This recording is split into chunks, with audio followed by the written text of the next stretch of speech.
I know you. You're a learner. Mm-hmm. You listen to this deep dive because, well, you want to cut through the absolute avalanche of noise out there. There is a lot of it. There is. You want to get past the sensational clickbait headlines and find those real aha moments. Yeah. The ones that actually explain how the world works. Exactly. So, keeping that in mind, I want you to imagine something. Picture it's May 2024. Okay. 2 years ago. Right. You're scrolling online, and you come across a video of a guy standing in front of a whiteboard. And he's not shouting. There's no flashy graphics. Just the standard low-budget setup. Yeah, completely calm, matter-of-fact tone. Hmm? And he makes 3 massive, hyper-specific geopolitical predictions. Oh, right. I remember this. He says, first, Donald Trump is going to win the upcoming U.S. election. Hmm. Second, immediately after taking power, the U.S. will enter into a direct military conflict with Iran. Which sounded crazy to people at the time. Totally. And third, the United States will ultimately lose that war. Yeah. I mean, most people back in May of 2024 would have scrolled straight past a video like that. Oh, absolutely. Or maybe, left a sarcastic comment about internet conspiracy theorists and just moved on. Right. Because the geopolitical consensus at the time made that specific sequence of events sound like, well, pure hyperbole. But let's fast forward to today. It is March 17th, 2026. The reality check. Yeah, the United States and Israel have just launched coordinated military strikes on Iranian nuclear facilities. It's wild. It is. 2 of those 3 predictions from that random whiteboard in 2024 are now verified, historical reality. Yeah. And that third prediction, the assertion that the U.S. will ultimately lose this conflict, is currently playing out in real time on our screens. Right in front of us. So suddenly, everyone from Washington to Beijing is asking the exact same question. Mm-hmm. Who in the world is this guy? Right. Well, the man standing at that whiteboard is Jiang Xueqin. Okay. He's a Chinese-Canadian educator, a historian, and a geopolitical theorist who's currently based in Beijing. Wow. And because of the recent coordinated strikes in Iran, his YouTube channel, Predictive History, has absolutely exploded. I mean, I've seen it everywhere. Yeah, he's sitting at over 1.8 million subscribers right now. And it's not just regular viewers. His videos are literally being circulated in think tanks and intelligence communities. See, that's what's crazy. International press outlets are already calling him the Nostradamus of China. Right. But look, our mission today is very clear. We are not here to declare this guy a prophet. No, definitely not. We're going straight to the source material to unpack his highly unusual background, decode the actual mechanics of his predictive framework, and look at the heavy controversy surrounding him. Because there's a lot of it. There's a ton. So by the end of this deep dive, you can decide for yourself if we were looking at true geopolitical genius or just, an incredibly effective narrative designed to go viral. Yeah, and to understand how anyone builds a framework to predict global conflict, you really have to look at the lens they use to view the world. And Jiang's background is entirely unconventional for a geopolitical analyst. He does not fit the traditional mold of someone who analyzes warfare or international relations. I mean, honestly, if you were pitching a movie script about a geopolitical mastermind, you'd get laughed out of the room with this origin story. You really would. He was born in Guangdong, China in 1976. When he was 6 years old, his family emigrated to Canada and settled in Toronto. His parents arrived without speaking English. Yeah. His dad worked as a fast food cook, and his mom worked as a factory seamstress. Right. And what's fascinating here is that this specific background, what he calls being a product of the Chinese diaspora, is actually central to his analytical framework. Wait, really? How does that work? Well, growing up, he had to constantly translate not just languages, but entire realities. Oh, I see. Yeah, he was navigating the working-class immigrant reality of his parents' home, and then eventually the elite institutional reality of Yale University. Because they earned a scholarship there, right? Exactly. So when your brain is forced to bridge 2 completely different cultural operating systems like that, you learn to read patterns in human behavior where other people just see, background noise. Right. It's like having a bilingual brain, but for reality itself. That's a great way to put it. You aren't locked into one cultural mindset. You can sort of step outside the matrix and look at the underlying code.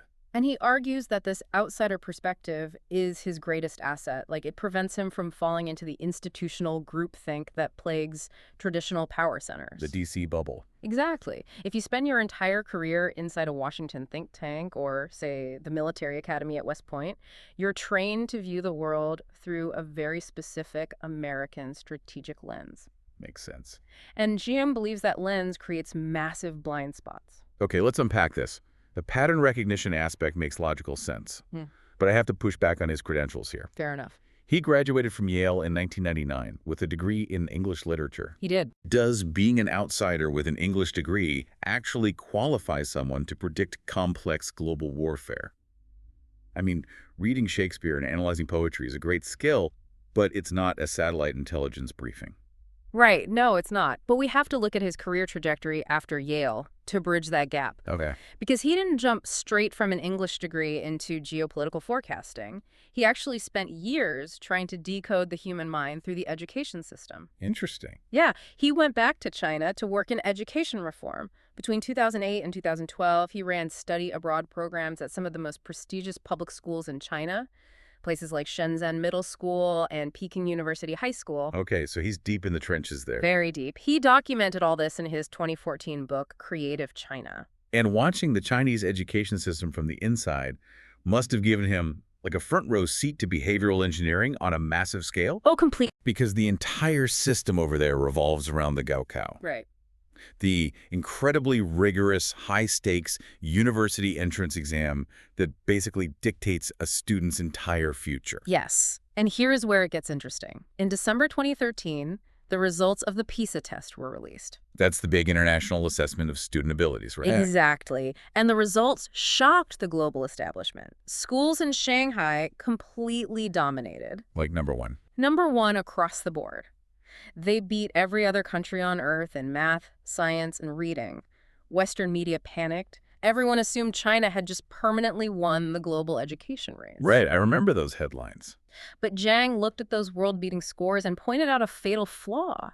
He essentially argued that they were winning the wrong game, didn't he? He did. He stated that the Gaokao system was a perfectly designed machine for producing obedient memorizers. Okay. It was brilliant for a mass manufacturing economy that required mid-level bureaucrats and engineers who could just follow instructions flawlessly. Right, the industrial age model. But he argued it was actively filtering out the exact trait needed to survive and dominate in the 21st century, which is creativity. See, I am struggling with this a bit, honestly. How so? Well, if an educational system is literally producing the highest, most objectively verifiable test scores on the entire planet, why would you dismantle it? That's the paradox. Is this abstract concept of creativity really a better metric for a society's geopolitical potential than hard, proven analytical intelligence? Well, Jiang argues that high analytical intelligence without creativity simply makes you a highly efficient follower. Right? Geopolitics is not a standardized test with a static answer key. In a rapidly shifting global landscape, the societies that simply memorize the rules are going to be completely outmaneuvered by the societies that know how to rewrite the rules entirely. Oh, wow. So it's about adaptability. Exactly. He saw that a society's future military and economic power is directly tied to its cognitive flexibility. The ability to imagine an alternative future is what allows a nation to pivot during a crisis. And his attempt to teach cognitive flexibility to high school students is basically the bizarre origin point for his viral YouTube channel. Yeah, it really is. Because he started teaching Western philosophy at a place called Moonshot Academy. And the sources indicate that forcing students to challenge their fundamental assumptions about reality became the blueprint for his predictive framework. Right. Instead of just teaching philosophy, he started applying philosophical and historical structures to modern statecraft. Which brings us to the actual engine of his predictive history model. Let's get into it. It rests on three specific pillars. The first pillar is structural historical analysis. Okay. He completely ignores the daily breaking news cycle. Instead, he looks at macro structures that repeat over centuries. And the most prominent of these is the hegemony trap, which is often referred to as the Thucydides trap. Let's break down how that trap actually works mechanically. Sure. The theory states that when a rapidly rising power threatens to displace an existing ruling power, the resulting structural stress makes war almost inevitable. Right. It is not about whether the individual leaders are good or bad people. The dominant power feels an existential fear of losing its status, and the rising power feels entitled to more influence. Exactly. So that friction creates a paranoia that locks both nations into a collision course, regardless of their diplomatic rhetoric. And you see him applying that structural lens directly to the U.S. and China, and by extension, the U.S. and Iran. Got it. Then the second pillar of his engine takes that macro structure and zooms in on the decision makers using game theory. Okay, game theory. Yeah. Jiang views geopolitics purely as a game where different rational actors are simply trying to maximize their own self-interest. I think people get tripped up by the word rational when we look at global They conflict. do, yeah. Because sometimes a world leader makes a military move that looks completely insane or chaotic to us on the outside. Well, if we connect this to the bigger picture, Jiang assumes no world leader is acting irrationally. Ever. Ever. If a move looks crazy to you, it just means you don't understand the specific incentive structure that leader is facing. Oh, interesting. Game theory demands you calculate what a leader must do to survive domestically, retain their power base, and secure resources. He literally maps out those incentives mathematically to predict their next move. And then there is the third pillar, which, I gotta be honest, it sounds like a concept ripped straight out of a sci-fi novel. Oh, it basically is. He calls it Asimovian psychohistory. Named after Isaac Asimov, the legendary science fiction author who pioneered the concept in his Foundation series. The mechanics of it are absolutely fascinating. The premise is that it's mathematically impossible to predict what one individual person will do on any given Tuesday. Right, free will. Exactly. A single person's free will makes them too erratic. But if you zoom out far enough and look at a population of millions, that collective body stops acting like individuals and starts obeying predictable psychological laws. Like physics. Yes, it is exactly like physics. You cannot predict the exact path of a single molecule of water in a pot, but you can absolutely predict the exact temperature at which the entire pot will boil. And Jiang's underlying belief tying all this together is that human nature does not change. Ever. Never. He argues that when you read ancient historians and philosophers like Thucydides, Machiavelli, or Hegel, you are not reading dead history. You're reading operation manuals for power. Operation manuals, I love that. Yeah, the essence of how humans seek dominance, how empires overreach financially and militarily, how fear drives conflict. That essence is permanent. Okay, here's where it gets really interesting. He essentially treats history like high fashion trends. How so? Think about the fashion industry. The fabrics change, the brand names change, the colors go in and out of style. Right. In geopolitics, the technology changes. We go from fighting with bronze swords to launching autonomous drones. The flags change, the borders change. But the underlying human psychological need to signal status, to protect the tribe, and to violently fight for dominance, Right. that psychological engine is exactly the same today as it was 3,000 years ago. The costumes change, but the script remains identical. And that actually brings us to the most controversial part of this deep dive. Let's hear it. How Jiang takes that ancient script and overlays it onto the current unfolding reality of March 2026. Right. This is the reality check. Because Jiang doesn't just speak in vague generalities. No, he's very specific. Extremely. He explicitly and mechanically compares the current U.S.-Iran war to a very specific event from ancient history. Yeah. The Sicilian expedition of Athens. Right, so for context, the Sicilian expedition took place between 415 and 413 BC. Okay. Athens was the preeminent naval superpower of the Mediterranean, much like the United States is the preeminent global superpower today. The hegemon. Exactly. But Athens decided to launch a massive, unprovoked military campaign against Syracuse, which was a powerful city-state on the island of Sicily. Let's look at how Jiang aligns the variables between 415 BC and today. Okay. Athens was experiencing intense internal political polarization. Politicians like Alcibiades pushed for the expedition not out of pure strategic necessity, but for personal glory and to distract from domestic issues. Which sounds familiar. Very. Jiang argues we are seeing the exact same domestic political pressures driving Washington's posture in the Middle East today. Furthermore, Sicily was geographically distant and heavily fortified. It made it an incredibly difficult target for an invading force relying on extended supply lines. Just like Iran. Exactly. Jiang maps Sicily's defensive advantages directly onto Iran's geography. Iran is a massive, mountainous country with deeply buried nuclear facilities and a robust network of proxy forces. Right. Athens completely underestimated the asymmetric warfare capabilities of Syracuse, basically relying on their own hubris and past naval victories. And the result of the Sicilian expedition was the total annihilation of the Athenian fleet and the eventual collapse of the Athenian Empire. Which is a bold comparison. It is. Yeah. Jiang is looking at the U.S. strikes on Iran's nuclear facilities, and he's predicting the U.S. will get bogged down in an unwinnable asymmetric conflict, overextend its military and economic resources, and suffer a modern equivalent of the Athenian collapse. See, this is the exact moment we have to bring the skeptics into the conversation. Absolutely. And we need to look at what those critics are saying impartially. When someone builds a model predicting the fall of a superpower, the academic and intelligence communities are going to put that framework under a microscope. As they should. And the most persistent criticism of Jiang's work is the highly suspicious consistency of his conclusions. Right. Critics point out that no matter what historical era he pulls from or how he runs his game theory matrix, the final calculation always seems to point toward the exact same outcome. Which is? The institutional decline of America, an inevitable civil war among Western elites, and the ultimate vindication of China's strategy of strategic patience. So the academic community is essentially asking a very pointed question. Is Jiang conducting objective scientific analysis, or has he reverse engineered a brilliant narrative? Right. They argue his framework is accessible enough to go wildly viral on YouTube, but his conclusions perfectly align with a specific geopolitical worldview that benefits Beijing. Yeah, and there is also a major credential reality check in the source material that we really cannot ignore. Oh, this is important. If you look at the comments on his videos or read the international press, he is constantly referred to as Professor Jiang. But the sources clarify his actual academic standing. He was a researcher at the Harvard Graduate School of Education.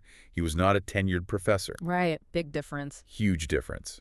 Furthermore, he heavily promotes his membership in the Royal Society of Arts. Right, which, to the average viewer, being a fellow of the Royal Society of Arts sounds like an elite, exclusive knighthood. Right.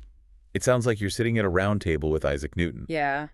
But in reality, it's essentially a British membership club. You pay dues.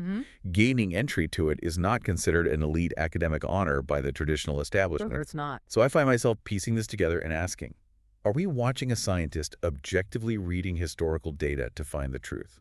Or are we watching a highly skilled lawyer?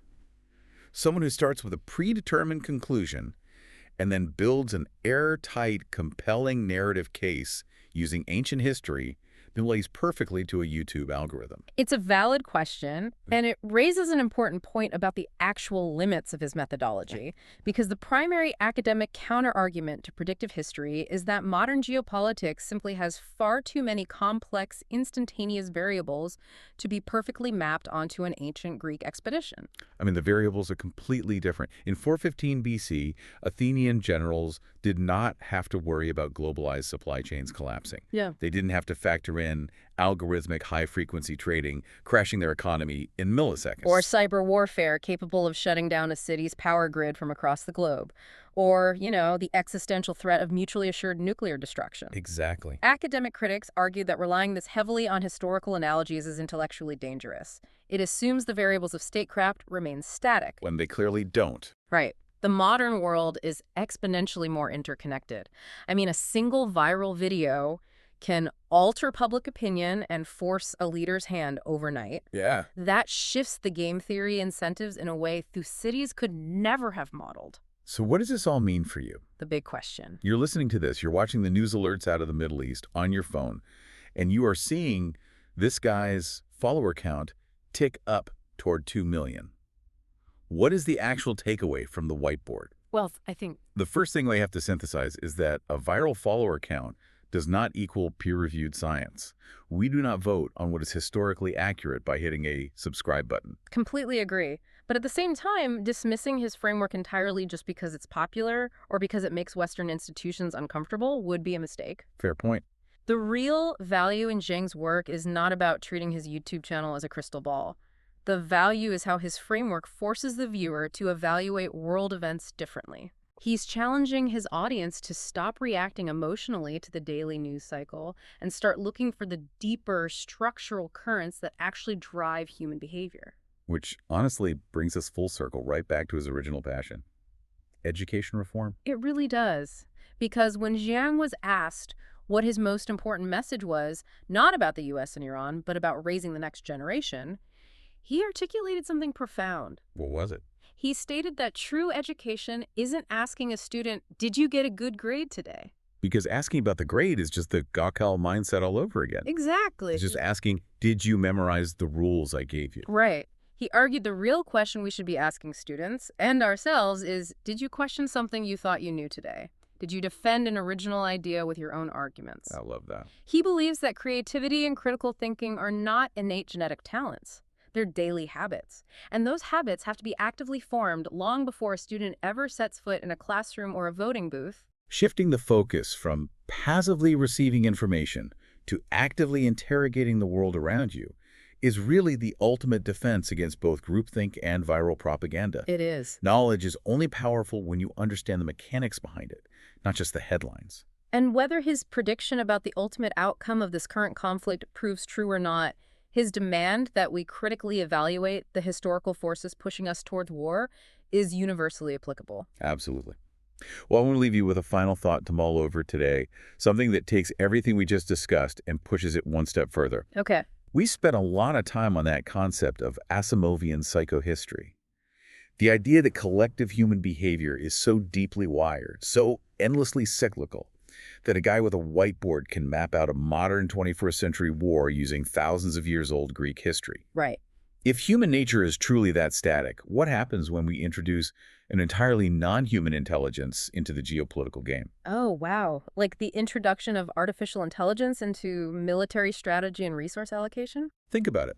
If the hegemony trap and the Sicilian expedition were driven by human fear, hubris, and the psychological need for status, what happens when the strategic decisions are being calculated by an artificial intelligence that doesn't feel fear or pride? That changes the entire equation. Does the introduction of a non-human superintelligence finally break the ancient Athenian cycle of history? Or does it just accelerate our ancient scripts to a speed we can no longer control? That's a terrifying thought. Think about that the next time you see a historical prediction come true.